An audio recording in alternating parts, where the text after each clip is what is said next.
యేసుక్రీస్తు నామంలో చేరువచ్చిన సోదరి సహోదరులందరికీ ప్రభు పేరట హృదయపూర్వకమైన వందనాలు తెలియజేస్తూ ఉన్నానండి. ఈ సమయంలో దేవుని వాక్యాన్ని శ్రద్ధ కలిగి మనం విందాం. దేవుని వాక్యాన్ని పరిశీలన చేద్దామండి. దేవుని గ్రంథంలో మనం చూసినట్లయితే కొన్నిసార్లు మనం ఏమనుకుంటామంటే మనకు అన్నీ సాధ్యమే అనుకొని మనము కొన్నిసార్లు ఆలోచన చేస్తూ ఉంటాం. ఏదైనా చేయగలను, అది నాకు సాధ్యమే అనేటువంటి రీతిలో మనము ఆలోచన కలిగి ఉంటాం. కానీ దేవుని గ్రంథం చెప్తుంది, మనం చూసినట్లయితే మానవునికి ఇవ్వబడినటువంటి జ్ఞానము, మానవుడికి ఉన్నటువంటి కొన్ని శక్తి సామర్థ్యాలు, మానవునికి ఉన్నటువంటి నైపుణ్యతలను బట్టి మనిషి ఏమనుకుంటాడంటే అదంతా అనుకునేటువంటి పరిస్థితులలో మనిషి ఆలోచన చేస్తూ ఉంటాడు. అంటే అదంతా నా వల్ల జరుగుతుంది అనేటువంటి రీతిలో, లేకపోతే నేను చేయగలను అనేటువంటి రీతిలో మనిషి ఆలోచన కలిగి ఉన్నటువంటి పరిస్థితులను మనం చూస్తూ ఉన్నాం. కానీ దేవుని గ్రంథం మనం చూసినప్పుడు, పరిశుద్ధ గ్రంథంలో మనం చూస్తే లోకాసు వార్త 18వ అధ్యాయము, లోకాసు వార్త 18వ అధ్యాయం మనం చూసినట్లయితే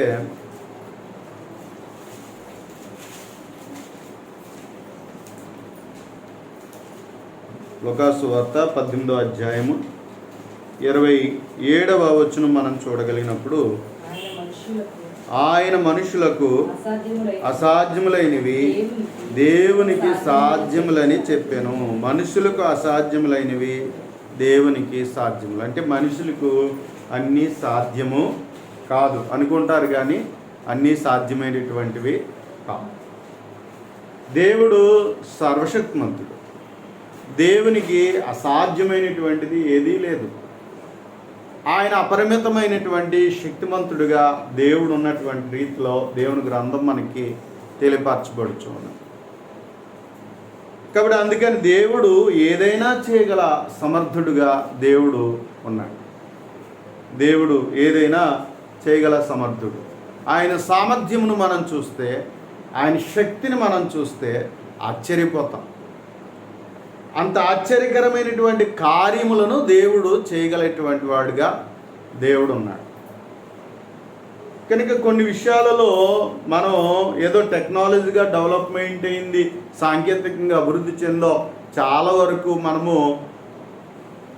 వరకు సాధ్యాలు చేసేసుకున్నాం అనుకుంటున్నారు. కానీ మనం ఏదైనా కొంతవరకే అది మనం చేయగలం తప్ప అంతకు మించి మనము చేయలేం.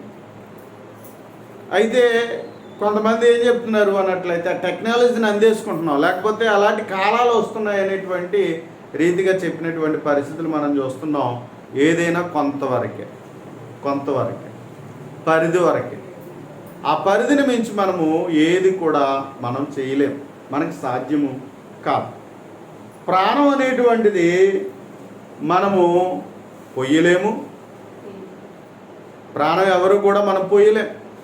కాబట్టి ఎంత డాక్టర్ అయినా, ఎంత శాస్త్రవేత్త అయినా, ఎంతటి వాడైనా ఆ ప్రాణం ఉన్నంత వరకే నిలబెట్టడానికి తను ప్రయత్నం చేస్తాడే తప్ప దాన్ని పోయగలిగే శక్తి ఎక్విప్మెంట్కి లేదు.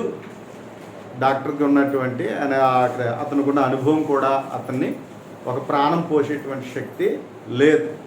కాబట్టి ఏదైనా ఉన్నంత వరకే దాని పరిధిని. అలాగే ఏదైనా అవయవం కోల్పోతే, శరీరంలో ఏదైనా అవయవం కోల్పోతే మరలా అలాంటి అవయవాన్ని సృజించలేరు. మనిషికి చేసే శక్తి మనిషికి లేదు.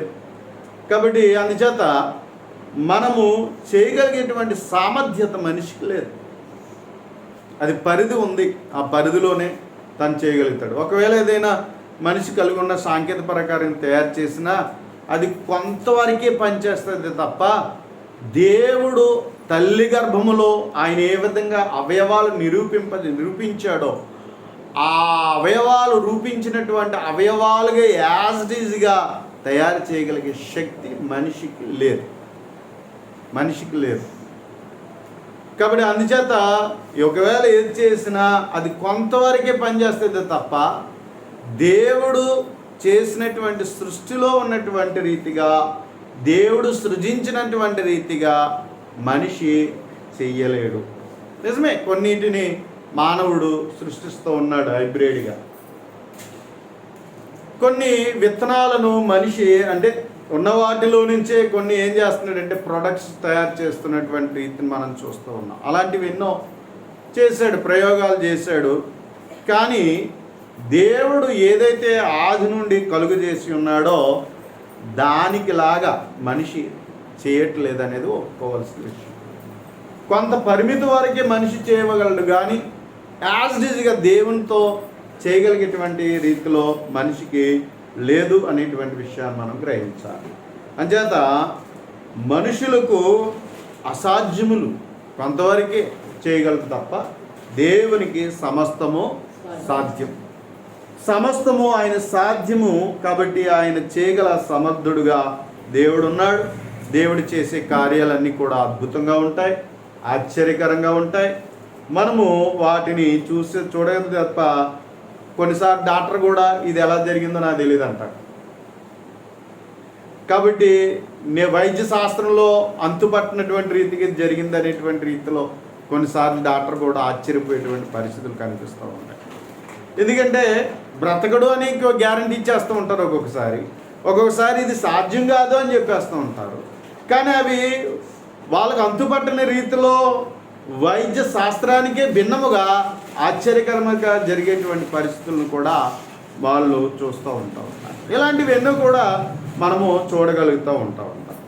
కాబట్టి అంతేకాకుండా దేవుని గ్రంథాన్ని బట్టి మనం చూడగలిగినప్పుడు దేవుడు ఏదైనా పడగొట్టినప్పుడు దాన్ని నిలబెట్టడం అనేటువంటిది మనిషినికి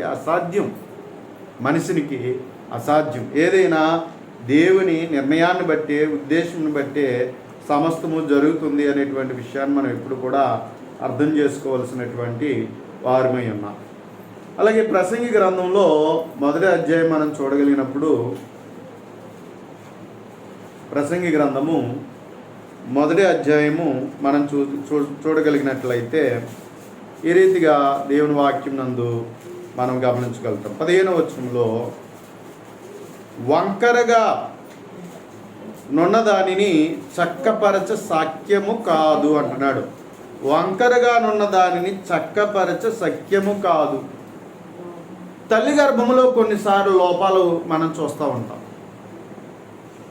దాన్ని ఎలా ఉన్నదో యథావిధిగా చేయడానికి, అంటే ఏ వంపు లేకుండా కరెక్ట్గా చేయడానికి అది చాలా కష్టం.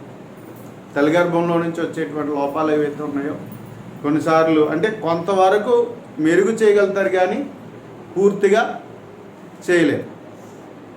దేవుడు ఏదైనా ఒకవేళ వంకర పెడితే దాన్ని చక్కగా చేయడం అనేటువంటిది ఎవరికి సాధ్యమయ్యేటువంటిది కాదు. అంచేత వంకరగా ఉన్నదాన్ని చక్కపరచుట సాధ్యము కాదు అనేటువంటిది మనం ఇక్కడ చూడగలుగుతున్నాం. సఖ్యము కాదు, అది కష్టం. అలాగే కొన్నిసార్లు చూడండి, ఏదైనా ప్రారంభంలో కొన్ని మొక్కలు సరిచేయగలం, కానీ అది ఒక్కసారి వంపొచ్చి అదే స్థితిలో వెదిగిపోతే దాన్ని చక్కపరచడం అనేటువంటిది చాలా కష్టం. కాబట్టి అందుకని మనుషులకు అన్నీ సాధ్యములైనటువంటివి కావు అనేటువంటి విషయాన్ని మనం గ్రహించాలి. అలాగే మనము మరొక విషయాన్ని మనం ఆలోచన చేస్తే ఇర్మియా గ్రంథం 10వ అధ్యాయం 23వ వచనం మనం చూడగలిగితే, ఇర్మియా గ్రంథము 10వ అధ్యాయము తమ మార్గము నేర్పరుచుకొనుట నరుల వశములో లేదనియు మనుషులు తమ ప్రవర్తన యందు సన్మార్గమును ప్రవర్తించుట వారి వశములో లేదనియో నేను ఎరుగుదును అని చెప్తున్నాడు. కాబట్టి యెహోవా తమ మార్గమును ఏర్పరుచుకొనుట నరుల వశములో లేదు. కాబట్టి ఏదైనా మనం జీవితంలో మంచి మార్గంలో నీతిగా పరిశుద్ధులుగా జీవించాలి అంటే అది దేవునితోనే సాధ్యం తప్ప దేవునికి వేరుగా నేను మంచి నడవడికను తెచ్చుకుంటాను అంటే అది సాధ్యమయ్యేటువంటిది కాదు. కాబట్టి అది దేవుని వలనే అది సాధ్యమవుతుంది. దేవుని ద్వారానే యెహోవా తమ మార్గమును ఏర్పరచుకుంటా నరుల వశములో లేదు. నరుల వశములో లేదు. మంచి మార్గం, దేవునికి తగినటువంటి మార్గం ఏర్పరచుకుంటా అది మనుషుల వశంలో లేదు. అది దేవునితో ఉంటేనే అది సాధ్యమవుతుంది. అది దేవునితో ఉంటేనే సాధ్యమవుతుంది. ఇంకేమన్నాడు అన్నట్లయితే, మనుషులు తమ ప్రవర్తన యందు సన్మార్గమున ప్రవర్తించుట అది దేవుని వశంలో ఉన్నది. కాబట్టి చాలా వరకు మనుషులు ప్రయత్నం చేస్తూ ఉంటారు, కానీ ఎక్కడో ఏదో ఒక లోపం కలిగిన వారిగా ఉండేటువంటి పరిస్థితులు మనం చూస్తూ ఉంటాం. కాబట్టి అది దేవునితో ఉంటేనే, దేవుని సహవాసములో ఉంటేనే, దేవునితో ఉంటూ దేవుని సహవాసములో ఉంటేనే అలాగున మనము మంచి మార్గంలో మంచి సత్ప్రవర్తన కలిగిన వారిగా ఉండడానికి అవకాశం ఉంటుంది. కానీ ఒకవేళ దేవునికి వేరుగా మనం ఉండి సన్మార్గంలో మంచి ప్రవర్తన కలిగిన వారిగా మన జీవితాలు ఉండాలంటే అది సాధ్యపడదు. కనుక ప్రియమైన వారులారా, అందుచేత ఏమన్నాడంటే అది దేవుని వశంలో ఉంది. అందుకని ప్రతి మనిషి దేవుని యొద్దకు వస్తేనే తన జీవితం ఏం చేయబడుతుంది, బాగుపడుతుంది. ఒక మనిషి జీవితం బాగుపడాలి అన్నట్లయితే దేవుని యొద్దకు రావాలి, దేవునితో జీవించాలి, ఆయన చిత్తానుసారంగా బ్రతికేటట్లుగా తీర్మానించుకోవాలి. అలా కాకుండా దేవునికి వేరుగా తన జీవితాన్ని కొనసాగిస్తాను అంటే అది ఎప్పటికీ సాధ్యపడదు. కాబట్టి అందుకని ప్రతి మనిషి దేవుని యొక్క స్వాధీనంలో దేవునికి లోబడేటువంటి వాడిగా ఉండాలి. దేవుని చిత్తానుసారంగా జీవించుటకు తన హృదయాన్ని ఇవ్వాలి. అలా ఇచ్చినప్పుడు, అలా లోబడినప్పుడే తను ఏం చేస్తాడు అన్నట్లయితే తన మంచి జీవితాన్ని కలిగి ఉండడానికి అవకాశం ఉంటుంది. అందుకని ఎవరైతే దేవుని యొక్క స్వాధీనంలోకి రారో, దేవుని సహవాసంలో జీవించరో, వారు సన్మార్గంలో లేకపోయినట్లయితే మంచి ప్రవర్తన కలిగి ఉండడం అనేటువంటిది అది సాధ్యపడదు. ఎందుకన్నట్లయితే అది ఎంతో కొంత లోపంగా ఉంటుంది, కానీ అది దేవునికి అంగీకారమైన రీతిలో అది ఉండదు. అంచేతనే పూర్తిగా దేవునికి మనుషులు తమను తాము లోపరుచుకుని జీవించవలసిన వారై ఉన్నారు. దేవుడు ఇల్లు కట్టించని ఎడల దాని కట్టువారు ప్రయాసం అర్థమే అంటాడు 127వ కీర్తన మొదలు వచ్చిన మనం చూస్తాం. కాబట్టి దేవుడు కట్టాలి, ఒక కుటుంబాన్ని దేవుడు కట్టాలి. ఒక కుటుంబం మంచిగా ఉండాలి అన్నట్లయితే అది దేవుని చేతికి ఆయనకు అప్పచెప్పుకోవాలి. పురుషుడు, స్త్రీ కూడా, పిల్లలు కూడా దేవునికి అప్పచెప్పుకుంటేనే కానీ ఒక కుటుంబం మంచిగా కట్టబడడానికి అవకాశం ఉంది. దేవుని నమ్మి దేవుని యందు భయభక్తులతో దేవుని సహవాసంలో ఒక కుటుంబం జీవించినప్పుడే ఆ కుటుంబం మంచిగా కట్టబడడానికి అవకాశం ఉంటుంది. అంచేతన యెహోవా ఇల్లు కట్టించిన యెడల దాని కట్టువారి ప్రయాసం వ్యర్థం అని చెప్పాడు.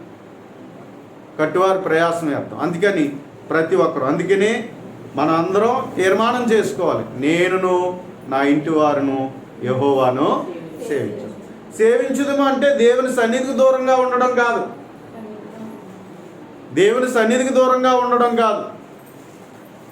కనుక మనం దేవుని సన్నిధికి దగ్గరగా మనం బ్రతకాలి, దేవుని సన్నిధిలో మనం ఎప్పుడూ జీవించాలి. కాబట్టి దేవుని సన్నిధిలో ఉంటేనే దేవుని చేత దిద్దబడి, దేవుని చేత ఆశీర్వదించబడి, దేవుని చేత మనం ఎదగడానికి, బలపరచబడడానికి అవకాశం ఉంటుంది.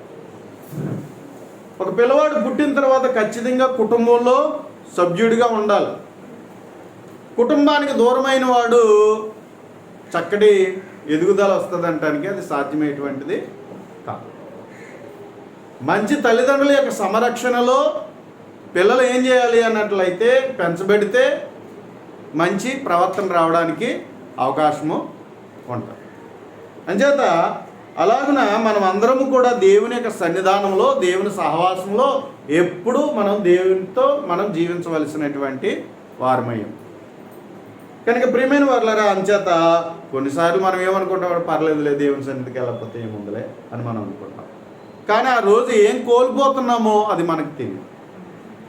కాబట్టి అందుచేత దేవునితో ఉన్న సహవాసము, దేవుడు అనుగ్రహించేటువంటి ఆశీర్వాదాలు ఏం కోల్పోతున్నాం అనేటువంటిది మనకి తెలియదు. కొంతమంది ఏమనుకుంటారంటే ఏదో వెళ్ళి కానుకిచ్చేస్తే సరిపోద్ది కదా అనుకుంటూ ఉంటారు. కానుకిస్తున్నాను, ఇంటికాడ ప్రార్థన చేసుకుంటున్నాను, ఇలా కొంతమంది భావిస్తూ ఉంటారు. కానీ దేవుడు ఏదైతే మన మేలు కోరి తన సంఘముగా ఉండేటట్లుగా మనం పిలుచుకున్నాడో, ఏర్పాటు కలిగి ఉన్నాడో, ఆయన ఉద్దేశములు మనం ఎరగకపోతే ఆధ్యాత్మికమైన ఎదుగుదలను మనం కలిగి ఉండలేం.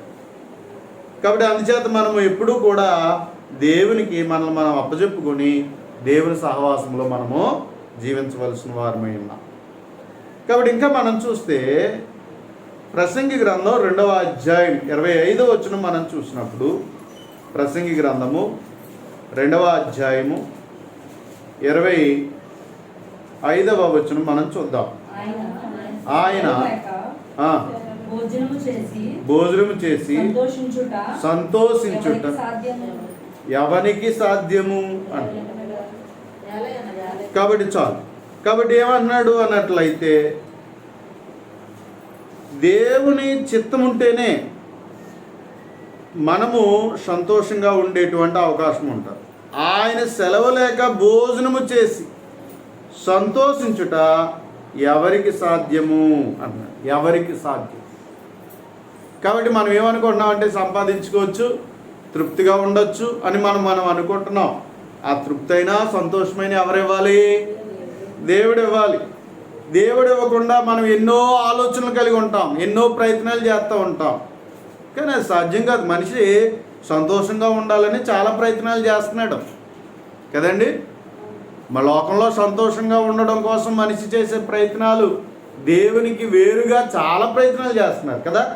తిన్నని మార్గాన్ని విడిచి వంకర మార్గాలలో మనిషి జీవిస్తున్నటువంటి రీతిని మనం చూస్తూ ఉన్నాం. ఏదో సుఖపడిపోవాలనుకుంటాడు, ఏదో సంతోషంగా ఉండాలనుకుంటాడు, కానీ తాత్కాలికమైనటువంటి సంతోషాన్ని కలిగి ఉంటాడు, కానీ పూర్తిగా సంతోషంగా జీవించేటువంటి పరిస్థితి ఉండదు.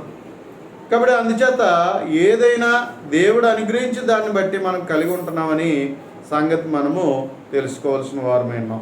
అందుకే ఏమంటాడంటే సొలొమోను 3వ అధ్యాయంలో 12వ వచనం మనం చూసినట్లయితే, కావున సంతోషముగా నుండుట కంటేను, ప్రసంగి 3వ అధ్యాయం 12లో, కావున సంతోషంగా నుండుట కంటేను తమ బ్రతుకును సుఖముగా వెళ్ళబుచ్చుట కంటేను శ్రేష్టమైనది ఏదియూ నరులకు లేదని నేను తెలుసుకుంటుని.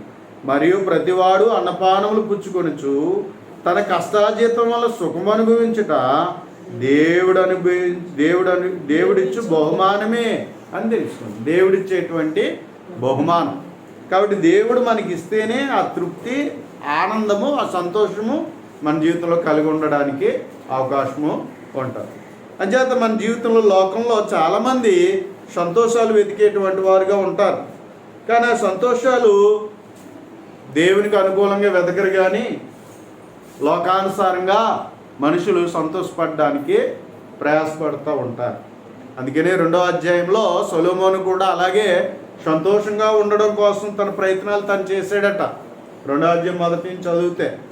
కాబట్టి తన ప్రయత్నాలు చేశాడు, కానీ చివరికి తనకి ఎలా ఉన్నది అన్నట్లయితే ఆ సంతోషం లేనది అన్నట్లుగా తను మాట్లాడుతున్నటువంటి రీతిని మనం చూస్తూ ఉన్నాం. డబ్బు ఉంటే సంతోషం అనుకుంటారు, సంపదలు ఉంటే సంతోషం అనుకుంటారు, గొప్ప గొప్ప పదవులు కలిగి ఉంటే సంతోషం అనుకుంటారు. కాబట్టి కొంతమంది చక్కటి మంచి వనములు, మంచి మంచి చక్కటి తోటలు, లేకపోయినట్లయితే మంచి అందమైనటువంటి స్త్రీలు, లేకపోయినట్లయితే త్రాగుట వలన సంతోషం అనుకుంటూ ఉంటారు. ఇలాంటి సంతోషాన్ని, లోకపరమైన సంతోషాలని మనిషి వెతుకుతూ వాటిలో ఆనందపడాలనేటువంటి రీతిలో ప్రయాసపడుతున్నటువంటి రీతిని మనం చూస్తూ ఉన్నాం.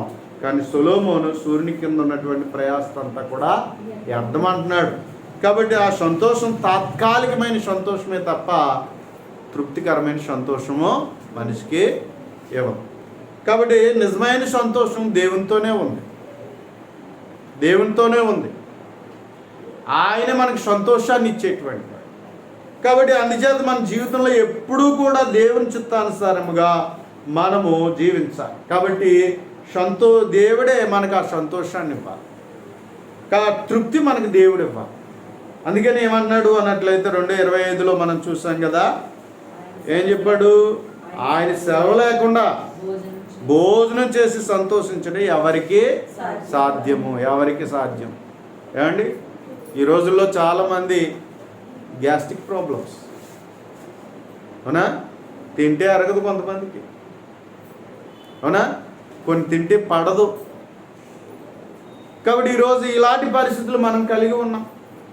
ఈరోజు చాలామంది తిండి తినకుండా ఏం చేస్తున్నారు? కష్టపడిపోతున్నారండి, అవునా? తిండి తినకుండా ఏం చేస్తున్నారు? కష్టపడేటువంటి వేళకు భోజనం చేయకుండా, ఒక్కొక్కసారి ఒక పూట కూడా తినకుండా ఈరోజు చాలామంది కష్టపడుతూ ఉన్నారు. ఏదో సంపాదించేయాలనేటువంటి ఆతృత, మనిషికి ఉన్నటువంటి ఆతృత. కాబట్టి ఇలాంటి వాటి వలన ఏం జరుగుతుంది? అనారోగ్యాలు తెచ్చుకుంటున్నారు. కాబట్టి ఏదైనా మనము తినడానికే, కాబట్టి అదేదో మనం చక్కగా తిని జీర్ణశక్తిని కలిగి ఉండవలసిన వారమై ఉన్నాం. కానీ ఈరోజు మనం అలా తినకుండా నిర్లక్ష్యం చేయడం వల్ల ఏం జరిగే అవకాశం ఉంది? గ్యాస్ట్రిక్ ప్రాబ్లమ్స్ రావడానికి, దాని యొక్క నిర్లక్ష్యత వల్ల అనేకమైన అనారోగ్యాలు కొని తెచ్చుకోవడానికి అవకాశము ఉంది. అంచేత ఏదేమైనా దేవుని చిత్తానుసారంగా మనం కష్టపడుతూ దేవుని చిత్తానుసారంగా మనం జీవిస్తూ ఉన్నప్పుడు దేవుడిచ్చేటువంటి సంతోషం వేరు, ఆ ఆనందాన్ని వేరు. అది మనం కలిగి ఉండేలాగున మన జీవితంలో కోరుకోవాలి. అంతే తప్ప లేనిపోని సంతోషాల కొరకు వెళ్ళి జీవితాన్ని నాశనము చేసుకోకూడదు. కనుక ప్రియమైన వారలారా, అందుచేత దేవుడు ఎలాగ సంతోషపడాలని దేవుడు కోరుతూ ఉన్నాడో అలాగ మన జీవితంలో సంతోషము మనం కలిగి ఉండేటట్లుగా చూసుకోవాలి. కాబట్టి ఇంకా మనం చూసినట్లయితే ఇంకా అసాధ్యమైనది ఏంటి అంటే చాలామంది ఏమనుకుంటారంటే డబ్బుతోనే ఏదైనా సాధ్యమండి అంటారు కదా, అవునా? డబ్బు ఉంటేనండి ఏదైనా సాధ్యం అని చెప్తూ ఉంటారు. అందుకని డబ్బు సంపాదన కోసం మనిషి ఆరాటపడుతున్న, ప్రయాసపడుతున్న రీతిని చూస్తున్నాం. ఆ సంపాదన కోసం ఎన్ని చేస్తారండి? ఎన్ని మోసాలు చేస్తారు, ఎన్ని అక్రమాలు చేస్తారు, ఎన్ని అన్యాయాలు చేస్తారు, ఎన్ని అబద్ధాలు ఆడతారు. కాబట్టి ధనార్జన కోసం మనిషి చేసేటువంటి అక్రమాలు, మోసాలు ఇవన్నీ చూస్తూ ఉన్నాం. నిజమే, ధనం అనేటువంటిది మనిషికి అవసరమే. కానీ జీవితం అంతా కూడా ధనాపేక్ష కలిగిన వాడిగా ఉండకూడదు. ఆ ధనము కోసం చివరికి దేవుని విసర్జించి మనము ధనమునకు దాసోహమయ్యే స్థితికి మనము వెళ్ళిపోకూడదు. ఈరోజు ఈ వాక్యాన్ని బోధిస్తున్నటువంటి బోధకులే ఈరోజు చాలామంది డబ్బుకు దాసోహం అయిపోయారు. ఏమండి? డబ్బుకు దాసోహం అయిపోయారు. ఈరోజు ఎంత సంపాదించినా, ఎంత వచ్చినా తృప్తి లేనటువంటి వాళ్ళని కూడా మనం చూడగలుగుతూ ఉన్నాం. కాబట్టి ధనము అనేటువంటిది ఎందుకు సంపాదించాలి ధనం? మనము కుటుంబాన్ని నిన్ను నువ్వు పోషించుకోవడానికి, కుటుంబాన్ని పోషించుకోవడానికి ధనం అవసరం. ఇంకా ఇతరుల అవసరతలో మనము సహాయపడడానికి మనము ఏం చేయాలి? మనం ధనాన్ని సంపాదించాలి.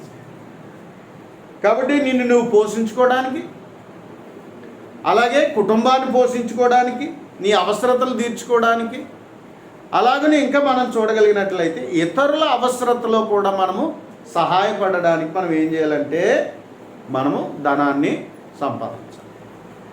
ఇది దేవుని చిత్తం. కనుక అందుకని తిమోతికి రాసిన మొదటి పత్రికలో 6వ అధ్యాయంలో మనం చూసినట్లయితే 17వ వచనం మనం చూద్దాం.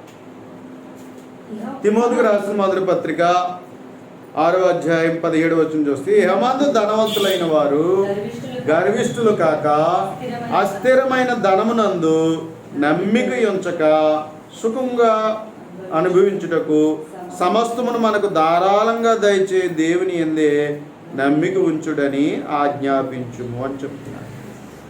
ఇహమందు ధనవంతులైన వారు గర్విష్ఠులు కాక, ధనం ఏం చేస్తుంది? గర్వానికి నడిపిస్తారు కదా. ఏదైనా చేయగలను అనేటువంటి రీతిలో కొన్నిసార్లు మనల్ని అహానికి, గర్వానికి తీసుకెళ్లేటువంటి పరిస్థితి ఉంది. కాబట్టి చివరికి దేవునికి కూడా లోబడలేనటువంటి పరిస్థితి చేస్తారు. అందుకే మనీ మేక్స్ మెనీ థింగ్స్ అన్నారు. మనీ మేక్స్ అంటే డబ్బు ఏదైనా చేయాలనిపిస్తుంది. Money makes many things. కాబట్టి ఒక్కొక్కసారి గర్వానికి పోయి ఏదైనా చేయడానికి మనం ప్రయత్నం చేస్తాం. చివరికి ధనం వల్ల అన్యాయం చేసే పరిస్థితులు ఉంటాయి, ధనం వల్ల మోసాలు చేసే పరిస్థితి ఉంటుంది, కాబట్టి ఆ విధమైనటువంటి ధనాన్ని మనము వినియోగించి దారి తప్పిపోయేటువంటి పరిస్థితులు మనకు ఉంటాయి. కొన్నిసార్లు చూడండి, మనం ఏం చేస్తున్నామంటే కొన్ని అలవాట్లు కొంచెం లగ్జరీ లైఫ్ అలవాటు పడి చివరికి అది లేకపోతే బ్రతుకులేదు అన్నట్టు తయారైపోతున్నాం.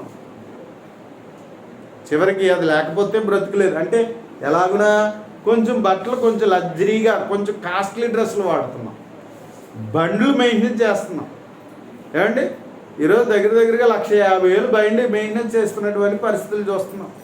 తక్కువ అంటే 1,50,000, లేదంటే ఈరోజు 2,50,000 బండి. ఈరోజు కుర్రవాళ్ళు మామూలు చిన్న బండి కాదండి, తీస్తే పెద్ద బండి తీయాలి. అట్లీస్ట్ ఎంత అంటే 2 లక్షల చిల్లర బండి. అవునా? సెల్ ఫోన్ అంటే 70,000 రూపాయలు సెల్ ఫోన్, తక్కువ అంటే 40,000, లేదంటే 70,000 కుర్రోళ్ళు ఉపయోగిస్తున్నటువంటి సెల్ ఫోన్. 1,00,000 రూపాయలు కూడా తక్కువ అంటే 70,000 అండి. ఐఫోన్ వాడితే ఐఫోన్ వాడాలి, యాపిల్ వాడాలి. అందుకని అలాంటి ఫోన్లు ఈరోజు వాడుతున్నటువంటి పరిస్థితులు మనం చూస్తాం. కాబట్టి మెయినస్ ఏదంటే అంటే బండి, సెల్లు, ఇలాగా ఈరోజు ఏం చేస్తున్నారంటే వేసుకునేటువంటి బట్టలు తక్కువ, 2,000 తక్కువ కాకూడదు. తక్కువ అంటే 2,000 డ్రెస్. మగపిల్లలు ఈరోజు ఈ విధమైన రీతిగా ఉన్నటువంటి పరిస్థితులు మనం చూస్తాం. కనుక ఇలాంటి ఏం చేస్తున్నారు అన్నట్లయితే లగ్జరీగా ఈరోజు వ్యవహరించేటువంటి రీతిని. కాబట్టి ఈ విధంగా మనుషులు ఏం చేస్తున్నారంటే కొంచెం లగ్జరీ లైఫ్కి అలవాటు పడుతున్నారు. లగ్జరీ లైఫ్కి అలవాటు పడుతూ నెమ్మదిగా ఏం చేస్తున్నారు అన్నట్లయితే కొన్ని అలవాటు చేసుకుని చివరికి మరి మెయింటైన్ చేసిన తర్వాత నలుగురిలో ఆ విధంగా ప్రవర్తించిన తర్వాత మరి తక్కువగా ఎలా ఉండగలుగుతారు? ఈరోజు హోటల్కి వెళ్తే తక్కువ అంటే మళ్ళీ లేదు, కొన్ని హోటల్స్ ఉన్నాయండి బిర్యానీ తింటాకి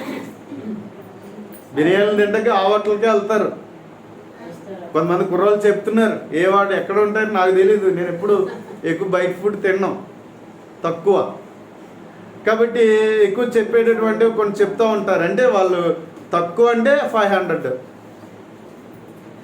తక్కువ అంటే 500.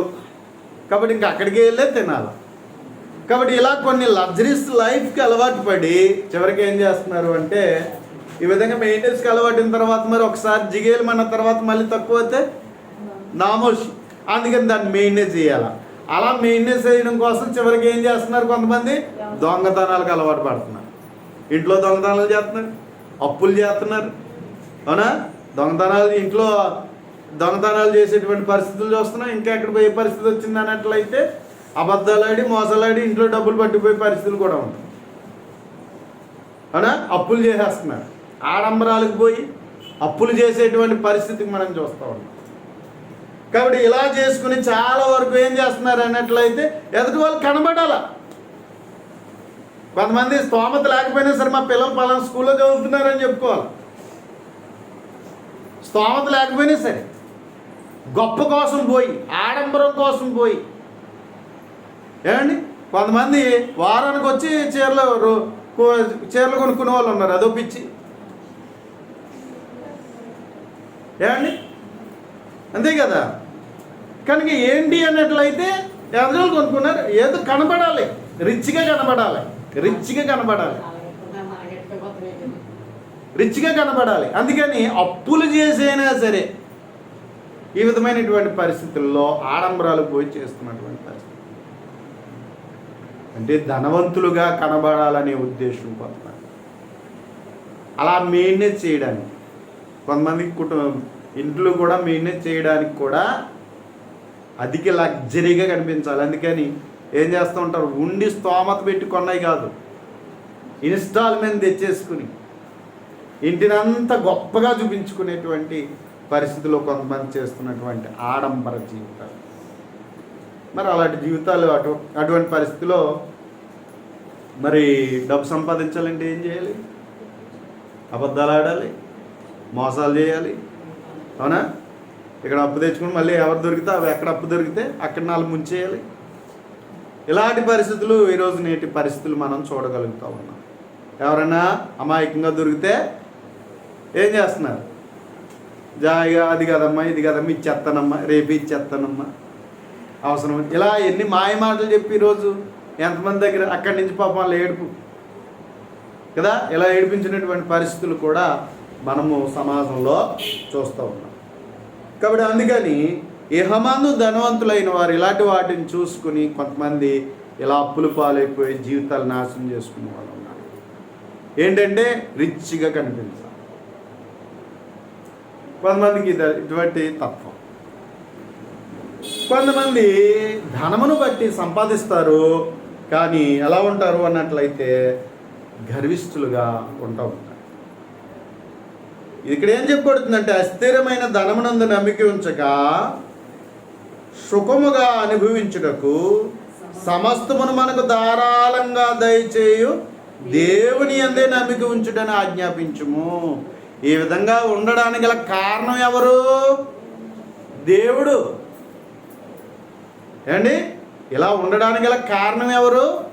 దేవుడు. కానీ కొంతమంది ధనాపేక్ష కలిగిన వారే ధనం సంపాదించుకోవడానికి దేవుని సన్నిధికి కూడా ఏమైపోతున్నారు? దూరం అయిపోయే వారిని చూస్తాం. అంటే పని పాటలు ఎక్కువైపోతున్నాయి, కుదరట్లేదండి బాబు అంటాం. మరి నువ్వు క్రీస్తులోనికి బాప్తిసం పొందో, ఒప్పుకోలు చేసావు బాప్తిసం పొందినప్పుడు కనుక, మరి ఇలా చేసినప్పుడు మరి క్రీస్తులో నీవు క్రీస్తునందు ఏ విధంగా ఉండాలి? కనుక ఇలాగున కొన్నిసార్లు ఈ పరిస్థితులు చేసుకుంటూ ఏం జరుగుతుంది అన్నట్లయితే దేవుని యందు నమ్మిక ఉంచక తన శక్తి సామర్థ్యాల మీదే నమ్మకం ఉంచి ఇంకా ధనాన్ని ఆర్జించేటువంటి తృప్తి లేని జీవితాలు మనం చూడగలుగుతూ ఉన్నాం. చివరికి ఏమైపోతున్నారంటే ధనమునకు బానిసలు అయిపోతున్నటువంటి పరిస్థితి మనం చూస్తున్నాం. అంచేత 18వ వచనంలో వారు వాస్తవమైన జీవమును సంపాదించుకున్న నిమిత్తము రాబో కాలమునకు మంచి పునాది తమ కొరకు వేసుకొనుచు మేలు చేయుచు సత్క్రియలు అను ధనమును గలవారమును ఔదార్యము గలవారమును తమ ధనములో ఇతరులకు పాలిచ్చు వారిని ఉండవలనని వారికి ఆజ్ఞాపించము. తమ ధనములలో ఇతరులకు ఏం చేయాలి? పాలిచ్చేవారిగా ఉండాలి. కొంతమంది దేవునికి ఇచ్చట్లో పిసినితనమండి. వాస్తవానికి మనం ఇచ్చట్లో ఎలా ఉండాలి అన్నట్లయితే వర్ధిల్లుని కొలది దేవుని కొరకు మనం ఇచ్చేవారిగా ఉండగలుగుతాం. కానీ కొంతమంది ఏం చేస్తున్నారు అంటే పిసినితనముగా దేవునికి ఇచ్చట్లో, దేవుని పనికరికి ఇచ్చట్లో పిసినితనముగా భావిస్తూ, కారణం ఏంటంటే ధనవంతులు కావాలనేటువంటి ఉద్దేశం. కానీ దేవుని గ్రంథం ఏం చెప్తున్నది అన్నట్లయితే మనం చూసినప్పుడు లూకాసు వార్త 18వ అధ్యాయం 24వ వచనం మనం చూసినప్పుడు, లూకాసు వార్త 18వ అధ్యాయం 24వ వచనం చూస్తే, యేసు అతను చూసి ఆస్తి గలవారు దేవుని రాజ్యంలో ప్రవేశించుట ఎంతో దుర్లభము, ధనవంతుడు దేవుని రాజ్యంలో ప్రవేశించుట కంటే సూది బెజ్జములో వట్టే దూరుట సులభమని చెప్పాను. కనుక ధనం కలిగి ఉండడం చెడ్డదేం కాదు, కానీ ధనమే జీవితము కాకూడదు. ధనాపేక్ష కలిగిన వారిగా ఉండకూడదు. కొంతమంది ఇంకా డబ్బే పూజించేస్తారు ఇంకా కదండి, పూజ అనేటప్పటికీ డబ్బే. కాబట్టి ఆ విధంగా డబ్బును పూజించే స్థాయికి వెళ్ళిపోతారు. దేవుని కన్నా డబ్బుకే ప్రాధాన్యత ఇస్తూ ఉంటారు.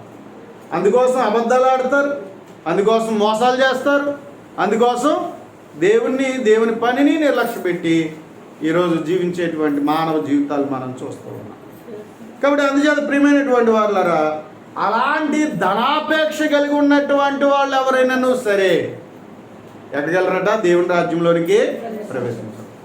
ఈరోజు దేవుని పేరట ఎన్ని అబద్ధాలు ఆడతారండి, అవునా? బోధకులే, ఎంతోమంది బోధకులే, బైబిల్ కలిగి ఉన్నటువంటి బోధకులే ఈరోజు సత్యవాక్యాన్ని బోధించలేని వారిగా ఉన్నారు. ఎన్నో మోసాలు చేస్తున్నారు ఈరోజు. ఏంటన్నట్లయితే అది వాక్యానుసారమా కాదన్నారు. మోసం, అలాగే మనుషులను మోసం పెట్టి మనుషుల బలహీనతలను ఆధారం చేసుకుని ట్రిక్కులు చేసి ఏదో విధంగా ఎదుటివారిని దోచుకునే స్థాయికి ఈరోజు ఉన్నటువంటి వాళ్ళు ఉన్నటువంటి పరిస్థితి చూస్తాం. అందుకే దేవుని సన్నిధి దొంగల గుహ అయింది అన్నారు.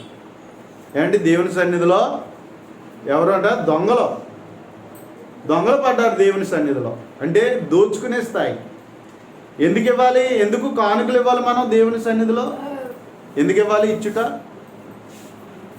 ఏమండి? అయ్యగారికి ఇవ్వాలా? అయ్యగారి కోసం మనం ఇవ్వచ్చింది ఎందుకు ఇవ్వాలి? మనం దేవునికి ఇవ్వాలా? దేవుని పనికి ఇవ్వాలి. దేవుని పనికి ఇవ్వాలి. సంఘంలో దేవుని పని ఉంది. సంఘంలో ఏముంది అన్నట్లయితే దేవుని పని ఉంది. సంఘంలో దేవుని పని ఏంటి? సువార్త ప్రకటించాలి. అవునా? సువార్త ప్రకటించాలి. మరి సువార్త ప్రకటించాలంటే ఆ పని మీద ఒక వ్యక్తి ఉండాలంటే కుటుంబాన్ని పోషించుకోవాలి కదా. తను పోషించుకోవాలి, కుటుంబాన్ని పోషించుకోవాలి. మరి కుటుంబాన్ని పోషించుకోవాలంటే తనకి కనీసం ఎంత ఉండాలి ఆదాయం? అంటే సాధారణంగా ఒక మనిషి పోషించుకోవడానికి ఎంత అవసరమో అదేవిధంగా సువార్తికుడికి కూడా ఉండాలా వద్దా? ఎందుకంటే మరి తన కుటుంబాన్ని పోషించుకోవాలి కదా, తన బిడ్డలను పోషించుకోవాలి కదా. మరి అలా పోషించుకోవడానికి ఖచ్చితంగా అతనికి ఏముండాలి? జీతం ఉండాలా వద్దా? అందుకని సంఘము అతనికి జీతం ఇవ్వాలి. ఇచ్చింది అతనిది కాదు, సంఘము అతనికి జీతం ఇవ్వాలి. ఇది దేవుని చిత్తం. కొంతమంది ఏం చేస్తున్నారు? వచ్చినంత తందా చేసుకుంటున్నారు. అది తప్పు, అది వాక్యానుసారం కాదు. సంఘము అతనికి ఎంత జీతం ఇవ్వాలో అంత జీతం సంఘం ఇవ్వాలి అతనికి. అది రూల్, అంతే తప్ప వచ్చిన చందా అంతా ఎవరిది కాదు? అయ్యగారిది కాదు, బోధకుడిది కాదు. కాబట్టి అందుకని వచ్చినటువంటి చందా అది దేవుని పని కొరకు, అంటే అతనికి ఇవ్వాల్సిన జీతం ఇవ్వాలి. రెండోది, సంఘంలో దేవుని పరిచర్య ఉందా? సంఘంలో దేవుని పరిచర్య ఉందా? కాబట్టి సంఘంలో అనేక కార్యక్రమాలు ఉన్నాయా? మరి ఆ కార్యక్రమాలు అంతటికి ఏం కావాలి? ధనం అవసరమా లేదా? ధనం అవసరమా లేదా? అవసరమే. ఎంత ఖర్చు అవుతుంది? కరెంటు ఎంత మెయింటెనెన్స్ చేయాలి? అవునా? పరిచర్య కొరకు కరెంటు, ఎక్విప్మెంటు, ఏమండి? ఒకవేళ దానికి ఆ సౌండ్ సిస్టమ్స్ ఇవన్నీ కావాలంటే ఎంత ఖర్చు అవుతుంది? కాబట్టి వాటిన్నింటికి ఎంత ఖర్చు అవుతుంది? రెండోది మనం చూసినట్లయితే సంఘంలో అవసరతలో ఉన్నవారికి సహాయం చేయాలి. అవునా? సంఘంలో అవసరతలో ఉన్నవారికి ఏం చేయాలి? సహాయము చేయాలి. కాబట్టి సంఘంలో అవసరతలో ఉన్నవారికి సహాయం చేయాలి అంటే ఒక్కొక్కరికి ఒక్కొక్క అవసరత ఉంటుంది, ఒక్కొక్క ఇబ్బంది ఉంటుంది. అనాథలు ఉండొచ్చు, విధవరాండ్రులు ఉండొచ్చు, ఆర్థికపరమైన ఇబ్బందులతో బాధపడుతున్న వారు ఉండొచ్చు. అలాంటి ఇబ్బందులు సంఘం ఏం చేయాలంటే సహోదర ప్రేమతో వారి అవసరతలో ఏం చేయాలి? సహాయము చేయాలి. అక్కడ ఉన్న పరిస్థితి అనారోగ్యం అయితే అనారోగ్యాన్ని తగ్గట్టుగా, కుటుంబం పోషించుకోలేని స్థితిలో తీవ్రమైన ఇబ్బంది ఎవరైనా ఉన్నప్పుడు వారి సంఘం ఏం చేయాలంటే వారి యొక్క ఇబ్బందిని గుర్తించి వారికి సహాయము చేయగలరు. ఇలా సంఘం నుండి ఏం చేయబడాలి అన్నట్లయితే ఇలా చేయవలసినటువంటి బాధ్యత. కానీ ఈరోజు ఏమైపోయింది అన్నట్లయితే ఈరోజు అంతా కూడా బోధకుని అకౌంట్లోకి వెళ్ళిపోతుంది. బోధకుని యొక్క అకౌంట్లోకి వెళ్ళిపోతుంది. కాబట్టి అలాంటి వాళ్ళందరూ కూడా దొంగలే. వాళ్ళు ఎంత పెద్ద బోధ చేసినా, ఎంత పెద్ద బోధకులుగా వారున్నా వాళ్ళు ఎవరు అన్నట్లయితే వాస్తవాన్ని చెప్పాలంటే ఇలాగున్న దేవుని పరిచర్య ఏదైతే ఉందో, వాక్యం చెప్పడమే కాదు పరిచర్య, సంఘ కార్యక్రమాలలో చక్కగా దేవుని చిత్తానుసారంగా జరగాలి. సంఘం దేవుని మహిమార్థంగా జరగాలి.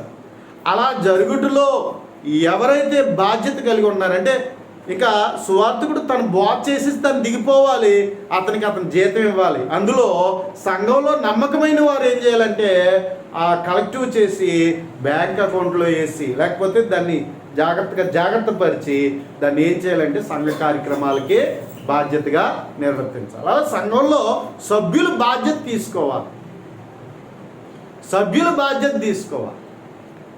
ఇలా ఉండాలి. అలా దేవుని చిత్తానుసారంగా దేవుని కార్యక్రమాలని దేవుని పని కొరకు నిర్వర్తించగలగాలి. కనుక ఈ రోజుల్లో అది జరగట్లే. చాలా ఎక్కడ కూడా ఈరోజు చాలా వరకు సేవ అంటే బ్రతుకుదేరు అన్నట్టుగా తయారైంది.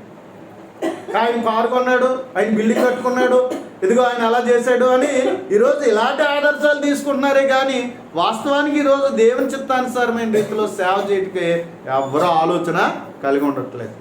ఎందుకు సమర్పించుకున్నారు? సమర్పణ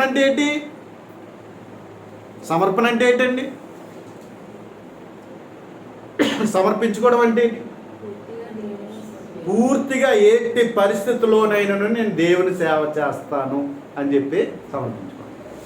ఒకసారి ఆదిమ సంఘంలో ఉన్న సంఘనాయకత్వాన్ని చూడండి. ఆదిమ సంఘంలో ఉన్న సంఘనాయకత్వాన్ని చూడండి. వాళ్ళు ఎలా ఉన్నారు? అపోస్తుల యొద్దకు తమ స్థిరాస్తులను అమ్మేసి ఆస్తులు అమ్మేసేసి అపోస్తుల పాదాల దగ్గర పెట్టారట. అపోస్తుల పాదాల దగ్గర పెట్టారట. కానీ ఒకరు వాళ్ళు ఆశించలేదు.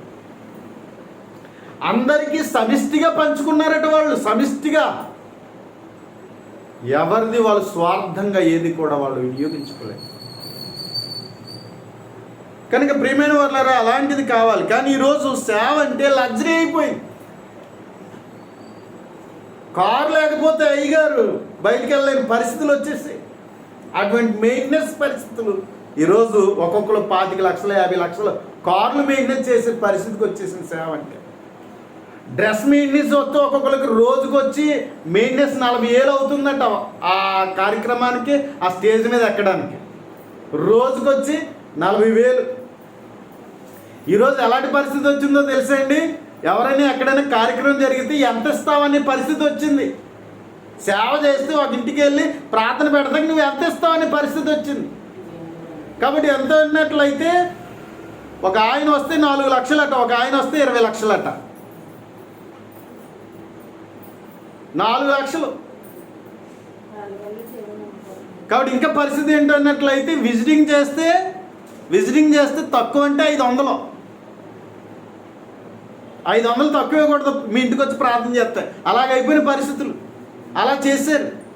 కాబట్టి కొన్ని కార్యక్రమాలకైతే పెళ్ళికి ఇంత అని నిర్ణయించేశారు, చావుకి ఎంత ఇవ్వాలని నిర్ణయించేశారు. కాబట్టి ఇలాంటి రీతిలో ఈరోజు ఏం చేస్తున్నారు అన్నట్లయితే ఈరోజు ఇవ్వాల్సిందే, ఉన్నా లేకపోయినా కార్యక్రమాలకు ఇవ్వాల్సిందే అనేటువంటి పరిస్థితి వచ్చింది.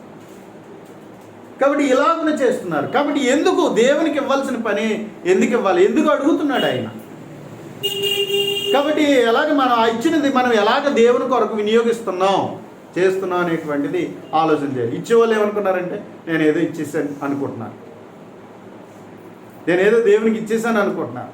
కానీ అది ఎలా జరుగుతుంది అనేటువంటి ఆలోచన లేదు. ఎవరికి ఏ విధమైనటువంటి బాధ్యతలు లేని వారిగా ఈరోజు మనం ఉన్నాం. ఒక విధంగా మనం చూస్తే అందరం దొంగలమే. ఇచ్చేవాడు దొంగోడి కింద ఉన్నాడు, పుచ్చుకునేవాడు దొంగోడి కింద ఉన్నాడు. దొంగలుగా ఉన్నాం ఈరోజు పరిస్థితి. కాబట్టి సమర్పించుకున్నామంటే దేవుని కొరకు, సేవ కొరకు సమర్పించుకున్నామంటే ఏంటి ఆ సమర్పణ? ఆ సమర్పణ ఎలా ఉంది ఈరోజు అంటే ఈరోజు లగ్జరీగా బ్రతకడానికి కావాల్సిన రీతిలో మెయింటెనెన్స్కి వెళ్ళిపోతున్నటువంటి పరిస్థితులు హై రేంజ్లో. ఈరోజు కూడా విశ్వాసాలు ఎలా తెలుసా? అయ్యగారు కారు మీదే రావాలా, అలాగైతే పెద్ద అయ్యగారు సాధారణంగా వస్తే వీళ్ళు ఒప్పుకోరు. అవునా? ఇలా వీళ్ళు అలవాటు చేస్తారు. ఆ మెయింటెనెన్స్ వీళ్ళు చేసుకోవాలి. అందుకని ఏం చేయాలి? ఇప్పుడు 50 లక్షల కారు, 25 లక్షల కారు అంటే దాని మెయింటెనెన్స్ ఎంత అవుతుంది? ఒక మంచి బిల్డింగ్ కట్టుకుంటే దాని మెయింటెనెన్స్ ఎంత అవుతుంది? అవునా? ఎన్ని మెయింటెనెన్స్ అండి ఇవన్నిటికి. మరి అవ్వదు, మరి రావద్దా? కాబట్టి ఇవన్నీ పరిస్థితులు, నేటి కాల పరిస్థితులు మనం చూస్తూ ఉన్నాం. కనుక ప్రియమైనటువంటి దేవుని వల్ల అందుకే ధనవంతులు దేవుని రాజ్యంలో ప్రవేశించరు. వ్యర్థంగా ఉపయోగిస్తున్నాం ఈరోజు. మనం వ్యర్థమైన రీతిలో ఈరోజు మనము దేవుని యొక్క పనిని వ్యర్థమైన రీతిలో మనం జరిగించే పరిస్థితిలో ఆడంబరాలకి, ఆడావుళ్ళకి వెళ్ళిపోతున్నాం ఈరోజు మనం. కనుక ప్రియమైన వాళ్ళ అంచేత సంఘమును కూర్చున్న సత్యం తెలుసుకోవాలి. సంఘములో దేవుని పనిని కూర్చున్న సత్యం తెలుసుకోవాలి. మనం ఆలోచించాలి. చాలా వరకు మనం ఏమనుకుంటున్నామంటే అడావిడే చూసుకుంటున్నాం, కానీ దేవుని గ్రంథం ఏం చెప్తుంది అనేటువంటిది, దేవుడు కోరుకునే నాయకత్వం ఎలా ఉండాలి, ఆ సేవా పరిచర్య ఎలా ఉండాలి అనేటువంటి ఆలోచన ఈరోజు మనం ఎవ్వరము ఆలోచించడం లేదు. అందుకే ఈరోజు ఎవరికి వారు బ్రతకడం కోసమే వీధికి 2-3 సంఘాలు అయిపోయాయి. అవునా? వీధికి 2-3 సంఘాలు అయిపోయినటువంటి పరిస్థితులు పరిస్థితి మనం చూడగలుగుతున్నాం. ఇలా చేసేస్తాం. కాబట్టి అందుచేత మనము దేవుని చిత్తానుసారంగా ఆలోచన చేయాలి. మన ఇష్టం కాదండి, దేవుని ఇష్టాన్ని మనం ఆలోచన చేయాలి. అలా గ్రంథాన్ని చదవాలి, అలా దేవుని వాక్యాన్ని మనము అర్థం చేసుకోవాల్సినటువంటి వారమై ఉన్నాం. కాబట్టి అందుచేత ఒకవేళ ఎవరైనా సరే ధనాన్ని ప్రేమించి ధనాపేక్ష కలిగిన వారుగా ఎవరున్నా ఎక్కడికి వెళ్ళరో దేవుని రాజ్యంలోనికి ప్రవేశించరు. దేవుని రాజ్యంలోనికి ప్రవేశించరు. కాబట్టి దేవుని చిత్తానుసారం మనల్ని మనం అలంకరింప చేసుకోవాలి, మనకు మనం తగ్గించుకోవాలి. అలా మనం దేవుని చిత్తానుసారంగా దేవుని పని చేయవారిగా మనం ఉండగలగాలి. కానీ ఈరోజు డబ్బున్న వాళ్ళకే విలువిస్తున్నారండి. సాధారణంగా ఉన్న వాళ్ళకి ఎవరినైనా ప్రేమిస్తున్నారా ఏమండి? లేదు. కాబట్టి వాళ్ళని ప్రేమిస్తున్నారు, వాళ్ళతో మాట్లాడుతున్నారు, వాళ్ళని ఫ్రెండ్షిప్ చేసుకుంటున్నారు. ఏమన్నా ఉంటేనే, లేకపోతే మనిషికి ఏమీ విలువ లేదు. కనుక విలువ ఏ విధంగా ఇవ్వాలి? మనం దైవికంగా ఇవ్వాలి. ఎవరు శ్రేష్ఠులు? భక్తులే శ్రేష్ఠులు అంటున్నాడు దేవుని గ్రంథంలో. మరి అలా భక్తి గల వాళ్ళని మనం సన్మానిస్తున్నామా? డబ్బున్న వాళ్ళతోనే మనం ఎక్కువగా అడవడ ఎక్కువ చేస్తున్నాం, ప్రేమగా మాట్లాడుతున్నాం. కానీ భక్తిని ఎవరో చూడట్లే. గుణాలకి విలువ లేదండి. ఈరోజు గుణానికి విలువ లేదు. ఏమున్నదే చూస్తున్నారు అంతే. ఒంటి మీద ఏం ధరించుకున్నారు, ఎలాంటి వేసుకున్నారు, వాళ్ళకి ఏమున్నది అనేటువంటిదే చూస్తున్నారే తప్ప గుణానికి ఈరోజు విలువ లేదు. అలాంటి పరిస్థితి నేటి కాల పరిస్థితి. కాబట్టి అందుకనే దేవుని గ్రంథం చెప్తున్నది, ఎవడును ఇద్దరు యజమానులకు దాసులుగా, ధనమునకును దేవునికిని సిరికిని దాసులుగా ఉన్నారు. కాబట్టి మనము జాగ్రత్త పడదాం. ఒకవేళ ధనవంతులు అవ్వాలని ఆ ధనాన్ని ప్రేమించే మనస్సు ఒకవేళ మనలో ఉన్నట్లయితే మనం ఎక్కడికి వెళ్ళాం? పరలోక రాజ్యం ప్రవేశించడం అసాధ్యం. అది సాధ్యము కాదు. ఒంటన్నా సూదు బెజ్జంలో అన్న దూరుతుందంట. కానీ ధనవంతుడు ఎక్కడికి వెళ్ళడట? పరలోక రాజ్యంలో ప్రవేశించడు. ఇంకా మనం చూసినట్లయితే హెబ్రీ పత్రిక 6వ అధ్యాయం మనం చూడగలిగినప్పుడు అక్కడ ఏమన్నాడంటే, భ్రష్టుడైన వాడు, దేవుని నుండి తప్పిపోయిన వాడు నూతన పరచడం అసాధ్యమట. దేవుని నుండి తప్పిపోయిన వాళ్ళు ఏమండి, కొంతమంది జీవితాలలో మనం చూసినట్లయితే ఏం చేస్తున్నారు? దేవునిలోకి వస్తున్నారు, దేవుని గురించి తెలుసుకుంటున్నారు, కానీ ఏం చేస్తున్నారు అన్నట్లయితే తప్పిపోయిన వారిగా ఉంటున్నారు, తప్పిపోతున్నారు. బుద్ధిపూర్వకముగా ఎవరైనాను సరే తప్పిపోయే పరిస్థితి వస్తే, వాక్యం తెలుసుండి అన్నీ తెలుసుండి కూడా మనమే ఒకవేళ మనం తప్పిపోయే స్థితి మనకు వస్తే వాళ్ళని నూతన పరచడం కష్టం, నూతన పరచడం అసాధ్యం అన్నాడు. కాబట్టి మనం బాప్తిసం పొంది అన్నీ తెలుసుండి, వాక్యం తెలుసుండి అన్నీ తెలుసుండి ఏమంటే మనం ఒకవేళ మన జీవితంలో మనం తప్పిపోయిన వారిగా ఒకవేళ ఉన్నట్లయితే ఏమన్నాడు? 3-4 వచనం చదువుదాం. దేవుడు సెలవించిన ఎడల మనం అలాగ చేయదము, ఒకసారి వెలిగింపబడి పరలోక సంబంధమైన వరమును రుచి చూచి పరిశుద్ధాత్మలో పాలువారై దేవుని వాక్యమును రాబో యుగ సంబంధమైన శక్తుల ప్రభావమును అనుభవించిన తర్వాత తప్పిపోయిన వారు తమ విషయంలో దేవుని కుమారుని మరలా సిలువేయచ్చు బహాటముగా ఆయనను అవమానపరుచున్నారు గనక మారు మనసు పొందినట్లు అట్టి వారిని మరలా నూతన పరచుట అసాధ్యం. ఒకవేళ మనం భ్రష్టత్వ స్థితికి మనం వెళ్ళిపోతే నూతన పరచడం అసాధ్యం. వాక్యం తెలియక ఏదో చేసామంటే పర్లేదండి. వాక్యం తెలిసుండి కూడా ఒకవేళ మన జీవితంలో తప్పిపోయే పరిస్థితి వస్తే నూతన పరచడం అసాధ్యం. అందుకని తాను నిలుచున్నాను అనుకున్నవాడు పడకుండా జాగ్రత్తగా చూసుకోవాలని దేవుని వాక్యం చెప్తాడు. నేను దేవునిలోకి వచ్చాను అన్న తర్వాత దేవునిలో ఏం చేయాలి? మనం నిలబడాలి, ఆయన మార్గంలో నిలబడాలి. అంతేగాని ఒకవేళ తప్పిపోయే పరిస్థితి వచ్చిందా, నిర్లక్ష్యంగా వినదీసే పరిస్థితి వచ్చిందా, ఇక మన జీవితంలో దిగజారిపోయేటువంటి పరిస్థితి వస్తుంది. కొన్నిసార్లు మనం ఏం చేస్తాం? తెలిసి కూడా ఏం చేస్తాం? తప్పులు చేసే స్థితికి వెళ్ళిపోతాం, దేవునికి తెలుసులే అన్నట్టుగా. కనుక ప్రియమైన వారులారా, ఒకవేళ మనం అలాంటి పరిస్థితులు మన జీవితంలో చేస్తే అలాంటి వారిని నూతన పరచుట అసాధ్యం అని చెప్పారు. కాబట్టి జాగ్రత్త పడతాం, మెలకువగా ఉన్నాం. కాబట్టి అందుచేత కొన్నిసార్లు మన జీవితంలో కొన్ని తీర్మానాలు ఏ విధంగా తీసుకుంటున్నాం, ఎలా ఉంటున్నాం, తప్పిపోయే స్థితిలో ఏమైనా ఒకవేళ ఉన్నట్లయితే తర్వాత మనము నూతన పరచడం అనేటువంటిది సాధ్యమైనటువంటిది కాదు. కాబట్టి దేవునికే సాధ్యం కాదట అటువారు. ఇప్పుడు యాసావు ఏం చేశాడు? జ్యేష్ఠుడిని జాగ్రత్త పడవలసినోడు ఏం చేశాడు? అమ్మేసుకున్నాడు, జ్యేష్ఠత్వ హక్కును అమ్మేసుకున్నాడు. వివాహము సరైన రీతిలో చేసుకోలేదు కాబట్టి వ్యభిచరించాడు. కాబట్టి ఇవన్నీ చేసి తర్వాత ఏమన్నా, నాన్న నాకు ఆశీర్వాదాలు లేవంటున్నాడు. పోగొట్టుకున్న తర్వాత ఆశీర్వాదాలు ఎలా వస్తాయి? కాబట్టి అందుకని దేవుడు ఆశీర్వదించే రీతిగా దేవుడు ఇచ్చిన జీవితాన్ని నిలబెట్టుకోవాలి. కానీ ఆ క్రైస్తవ జీవితాన్ని పాడు చేసుకుని తర్వాత మన జీవితంలో మరలా నాకు ఆ జీవితం రావాలంటే అది సాధ్యమైనటువంటిది కాదు. నువ్వు క్రైస్తవుడు అయ్యావు, క్రైస్తవురాలు అయ్యావు, దాన్ని నిలబెట్టుకోవడం నీ బాధ్యత.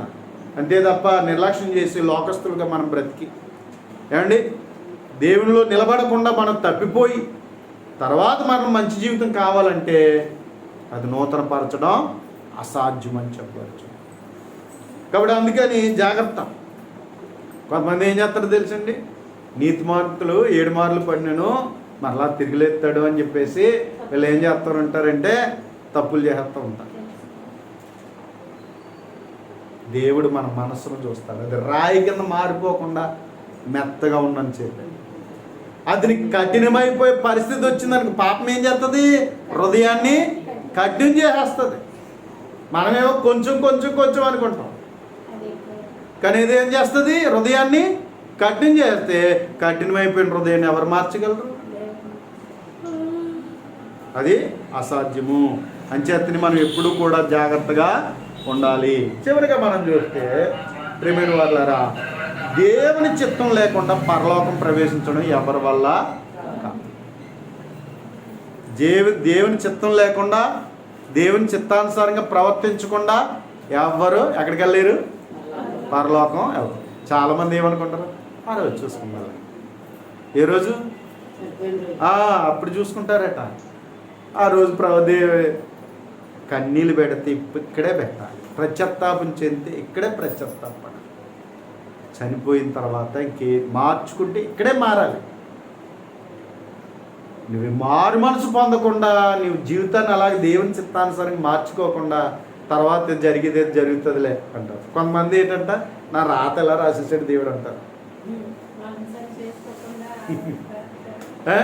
దేవుడు నా రాత ఎలా పెట్టాడు అంటారు. రాత దేవుడు ఎప్పుడు ఒక మనిషి జీవితంలో కలుగు చేసుకుని ఒక మనిషి జీవితాన్ని అలా రాత రాసేవాడు కాదు. దేవుడు మనం చేసుకున్నదే మనకు వస్తుంది. మనుషుడు ఏమి ఇత్తునో అదే పంట కోయును. మనుషుడు చేసిన దానికే ఏం చేసుకున్నాడో తన నెత్తి మీదకి అదే వస్తుంది, అంతే. అంతే తప్ప అందుకని మన జీవితాలు దిద్దుకోవడానికి, బాగు చేసుకోవడానికి ఎవరి దగ్గర రావాలి? దేవుని దగ్గరికి రావాలి. కొంతమంది ఏమంటారంటే, అయ్యి బాబు సాతానండి పట్టేసుకుందండి, పీడించేస్తుందండి, నేను వద్దాం అనుకుంటున్నానండి, ఉండాలనుకుంటున్నానండి, అబ్బాయి కుదరట్లేదండి, ఆడికి వెళ్ళేటప్పుడు మనసులాగెత్తుందని పడిపోతున్నానండి బాబు అంటున్నారు. కానీ దేవుని గ్రంథం ఏం చెప్తుంది? యాకోబు రాసిన పత్రిక 4వ అధ్యాయం 7వ వచనం మనం చూసినట్లయితే అక్కడ అంటూ ఉన్నాడు కదా, కాబట్టి దేవునికి లోబడి ఉండి అపవాదిని ఎదిరించి. ముందు మనం ఏం చేయాలంటే దేవునికి లోబడాల. ఏం చేయాలి? మనం రోజు దేవుని కొరకు సమయాన్ని ఇవ్వాలి. ఏం చేయాలి? మనం దేవుని కొరకు సమయాన్ని ఇవ్వాలి. దేవుని కొరకు సమయాన్ని ఇవ్వాలి. ఈరోజు చాలామంది బైబిల్ చదివినా తమ ఇష్టం మనసులో పెట్టుకుని ఆ ప్రకారంగా చదువుల్లో ఉన్నారు. మనసులో వాళ్ళ ఇష్టాలు ఉంటాయి, దేవుని వాక్యానేమో వాళ్ళ ఇష్ట ప్రకారంగానే బైబిల్ చదువుతూ ఉంటారు. ఇంకేంటి మనం ఇంక దేవుని చిత్తానికి, దేవుని చిత్తం అంటే దేవుని ఇష్టం. దేవుని చిత్తం అంటే దేవుని ఇష్టం. దేవుని ఇష్టం ఏముంది, దేవుని చిత్తం ఏంటి అని గ్రంథాన్ని చదివి మనం ఏం చేయాలంటే మన మనస్సు అలాగున మారాలి. మన మనస్సు అలాగున మారాలి. దేవుని చిత్తం లేకుండా ఎక్కడికి వెళ్ళలేం మనం? పరలోకం వెళ్ళడం సాధ్యం కాదు. ప్రభు అని పిలుచు ప్రతివాడు పరలోక రాజ్యము ఏదైనా ప్రభుని నమ్ముకుంటున్నాను, ప్రభుకే ప్రార్థన చేస్తున్నాను కదా, రోజు ప్రార్థన చేస్తున్నాను కదా అనుకుంటూ ఉంటారు చాలా. కాబట్టి పేరుకేనా లేదు. దేవుని చిత్తం ఏంటో తెలుసుకోవాలి ఖచ్చితంగా మనిషి. గ్రంథాన్ని చదువుచు దేవుని చిత్తం ఏంటో తెలుసుకోవాలా. దేవుని గ్రంథంలో దేవుని చిత్తం ఉంది, చదవాలి. అందుకే ప్రతిరోజు గ్రంథాన్ని జాగ్రత్తగా చదివి దేవుని చిత్తం ఏంటో తెలుసుకోగలగాలి. మనకేమో చదివే తీరిక ఉండదు కదా. మరి చదివే వినటానికి కూడా విసుగుతా వింటాం, లేకపోతే నిద్రపోతా వింటాం. ఏమండి? కనుక మనకి ఎలాగ అర్థమవుతుంది దేవుని చిత్తం? ఎలా అర్థమవుతుంది? కాబట్టి అందుకని దేవుని చిత్తం ఏమై ఉన్నదో మనసు పెట్టి దేవుని వాక్యాన్ని చదవాలి. అలా దేవుని చిత్తాన్ని అర్థం చేసుకోవాలి. అలా అర్థం చేసుకుని దేవుని ఎదురు నిజంగా దేవుని చిత్తం నీకు అర్థమవుతే ప్రత్యత్తాపముతో నీ జీవితాన్ని మార్చుకుంటావు. దేవునికి ప్రీతికరమైన సేవ చేయడానికి ప్రతి ఒక్కరూ ముందుకు వస్తాం. చివరిగా మనం చూసినప్పుడు ఏమన్నాడు చూడండి, రోమీయులకు రాసిన పత్రిక 12వ అధ్యాయం 1-2 వచనాలు చూద్దాం. కాబట్టి సహోదరులారా, పరిశుద్ధమును దేవునికి అనుకూలమైన సజీవ యాగముగా మీ శరీరములను ఆయనకు సమర్పించుకునుడని దేవుని వాత్సల్యం బట్టి మిమ్మల్ని బతిమాలుకొనుచున్నాను. ఇట్టి సేవ మీకు యుక్తమైనది. మీరు ఈ లోక మర్యాదను అనుసరింపక ఉత్తమమును అనుకూలమును సంపూర్ణమైన దేవుని చిత్తమేదో పరీక్షించి తెలుసుకున్నట్లు మీ మనస్సు మారి నూతన మగుట వలన రూపాంతరము పొందుడి అని చెప్తున్నాడు. కాబట్టి సహోదరులారా, ఏం చేయాలి? దేవుని సేవ చేయాలంటే దేవునికి ఎలాంటి సేవ ఇస్తాం? ఈరోజు మనం అందరం దేవుని సన్నిధికి వచ్చాం, దేవుని సేవ చేయడానికి వచ్చాం. అందరికీ బాధ్యత ఉంది. ఎప్పుడైతే బాప్తిసం పొందామో మన అందరము దేవునికి దాసులమయ్యాం. అందరం కూడా మనల్ని విలువ పెట్టి కొనుక్కున్నాడు ఆయన. కాబట్టి అందుచేత ఏం చేయాలి ఇప్పుడు మనం? కాబట్టి సహోదరులారా, పరిశుద్ధంగా ఉండాలి. దేవునికి అనుకూలమైన సజీవ యాగంగా మన శరీరాలను ఆయన కొరకు సమర్పించుకోవాలి. మన దేహాలను ఆయన ఇష్టానికి అప్పచెప్పేయాలట. మన దేహం మంద కాదు, అది దేవునిది. ఈ దేహంలో ఎవరిష్టం జరగాలి? దేవుని ఇష్టం జరగాలి. నా కన్ను నా ఇష్టం, నా చెవి నా ఇష్టం, నా నాలుక నా ఇష్టం, నా నోరు నా ఇష్టం, నా చేతులు నా ఇష్టం, నా శరీరం నా ఇష్టం అనడానికి కాదు. ఈ శరీరము దేవుడిచ్చాడు. ఎందుకు అన్నట్లయితే దేవుని ఇష్టాన్ని జరిగించడానికి. అంచేత పరిశుద్ధమును దేవునికి అనుకూలమైన సజీవ యాజ్ఞ మీ శరీరములను ఆయనకు సమర్పించుకునుడి. ఏమండి? ఇచ్చిన తర్వాత ఎవరిదే? దేవుందా మందా? కాబట్టి సమర్పించుకోండి. దేవుని వాత్సల్యం బట్టి మిమ్మను బతిమాలుకొంటున్నాను. ఇట్టి సేవ మీకు యుక్తమైనది. అలాగ దేవుని సన్నిధిలో దేవుని సేవ చేస్తే అది దేవునికి యుక్తమైనదట. అంచేత మనం ఏం చేయాలి? 2వ వచనంలో మీరు ఈ లోక మర్యాదను అనుసరింపక. ఎవటోళ్ళమండి మనం దేవుని దగ్గరకు వస్తాం, కానీ మన మర్యాద లోక మర్యాద ప్రకారంగా చేయడానికే చూస్తాం. అవునా? లోక మర్యాదే మనం చేసేటువంటిది. ఎవరు దేవునికి తగిన మర్యాదగా దేవుని సన్నిధిలో సేవ చేస్తున్నామా ఒకసారి ఆలోచించుకోవాలి. చాలా వరకు మనం ఏం చేస్తామంటే లోక మర్యాదను అనుసరించేటువంటి వాళ్ళు. అవునా? తుమ్మితే ఏదైనా ఎదురవుతే మంచి సగునమా కాదా ఇవన్నీ చూసుకుంటూ బయలుదేరుతూ ఉంటాం. అవునా? ఇవన్నీ మనకుంటూ ఉంటాయి. కానీ ప్రార్థన చేసుకుంటున్నావా? మరి ప్రార్థన చేసుకుని బయలుదేరావు కదా. అవునా? నువ్వు ఎక్కడికైనా బయలుదేరినప్పుడు ఏం చేస్తావు? ప్రార్థన చేసుకుని బయలుదేరుతావు. మరి ప్రార్థన చేసుకుంటే ఇప్పుడు ఏమడిగావు? నాయన నాతో ఉండు, నన్ను నడిపించు అని. మరి మళ్ళీ ఎదురొచ్చిందంటే ఎదురొచ్చేసింది వెనకపోయిందంటే నువ్వే ప్రార్థన చేసావు? నీ విశ్వాసం ఏమైంది? అంటే నీ ప్రార్థన ఒత్తిదేనే కదా అక్కడ అర్థం. అంతేనా? నువ్వేం ప్రార్థన చేసావు? ప్రార్థన ఒత్తిదే అనే కదా అక్కడ అర్థం. నువ్వు వెళ్ళావు, ప్రార్థన చేసుకున్నాను, ఆయన వెళ్తున్న ప్రయాణంలో నాకు తోడుగా ఉండు అన్నావు. నేను వెళ్ళి పని చేయను ఆయన అంటున్నావు. కానీ బయటకు వచ్చినంటే తుమ్మారు ఎవరో, అయ్యో అనుకుంటున్నావు. ఎదురుకుండా ఎదురొచ్చినాయి, అయ్యో అని మళ్ళీ వెనక్కి తిరిగేస్తున్నావు. ఇంకేంటి ప్రార్థన? ఇంకేం? నీ విశ్వాసం ఏది? నువ్వేమి నమ్ముతున్నావు? తుమ్మును నమ్ముతున్నావు. నువ్వేమి నమ్ముతున్నావు? ఎదురు నమ్ముతున్నావు. ఇంకేమి నమ్ముతున్నావు? ఇవన్నీ లోకంలో ఉన్నవన్నీ నమ్ముతున్నావు. ఇవన్నీ నమ్మి ఇప్పుడు ఏమన్నావు? తర్వాత దేవుడిని నమ్ముతున్నావు. అదే మన పైనే నమ్ముతున్నాం. నమ్మకం కూడా కరెక్ట్ కాదు. అందుకని మనం ఈ లోక మర్యాదను అనుసరింపకూడదు. ఎక్కువ శాతం మనుషులను చూసి భయపడుతూ ఉంటాం. మనుషులకి ఇచ్చే మర్యాద దేవునికి కూడా ఇవ్వం మనం. లోకానికి ఇచ్చే మర్యాద దేవునికి కూడా మనం ఇవ్వం. అవునా? అందుకని ఏం చెప్తున్నాడు? ఈ లోక మర్యాదను అనుసరింపక దేవుని దగ్గరికి వచ్చాం. ఇక్కడ ఆ మర్యాద పనిచేయదు. క్రైస్తవులం అయ్యాం, ఆ మర్యాదకి పనిచేయదు. ఈ లోక మర్యాదను అనుసరింపక ఏం చేయాలి? ఇప్పుడు ఉత్తమం, అనుకూలం, సంపూర్ణమైన దేవుని చిత్తమేదో పరీక్షించాలా. అలా ఆలోచించే వాళ్ళు ఎవరైనా ఉన్నారా? అలా చదువుతున్నామా గ్రంథం మనం? అలా వింటున్నామా మనం? అలా దేవుని చిత్తమేదో పరీక్షించి తెలుసుకున్నట్లు ఏం చేయాలట? తెలుసుకుంటే సరిపోదు, పరీక్షిస్తే సరిపోదు, మనస్సు మారాలట. మనసు ఏం చేయాలి? మారాలి. మనస్సు మారాలి. కాబట్టి మన మనస్సు మారాలి అనేటువంటి దేవుడు కోరుతున్నాడు. మనస్సు మారితే సరిపోదు, రూపాంతరం చెందాలట. అలా దేవునికి అనుకూలంగా మనస్సు మారిపోవాలట. మనస్సు మారితే బ్రతికి ఎంత మారుతుందండి. కాబట్టి అలాంటి సేవ చేయాలట మనం. కానీ ఈరోజు మనం ఏ మర్యాదలు ఉన్నాయి? ఏ విధంగా ఉన్నాం మనం?